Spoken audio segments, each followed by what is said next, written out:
Kalau saya kata, kita boleh jadi jutawan, tapi dalam pahala, dengan amalan yang sangat mudah. Nak tahu caranya? Nabi SAW bersabda, Man qama bi ashri ayatin lam yuktab minal ghafilin. Wa man qama bi mi'ati ayatin kutiba minal qanitin.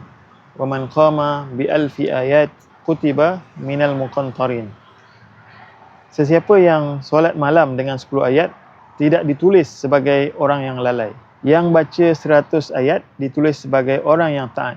Yang baca 1000 ayat ditulis sebagai orang yang memiliki pahala besar 1 qintar. Riwayat Abu Daud nombor 1398 dan dinilai sahih oleh Al-Albani.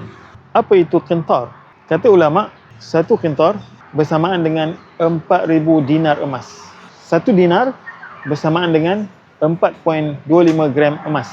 4000 kali dengan 4.25 bersamaan dengan 17,000 gram emas. Kalau harga 1 gram bersamaan dengan RM350, kita sedang bercakap tentang 5.95 juta. Tapi ini nilai pahala, bukan nilai duit. Nak jadi jutawan pahala, bangun malam, baca 1000 ayat, dari surah Al-Mulk, surah Tabarak, sampai akhir Al-Quran ada 1000 ayat.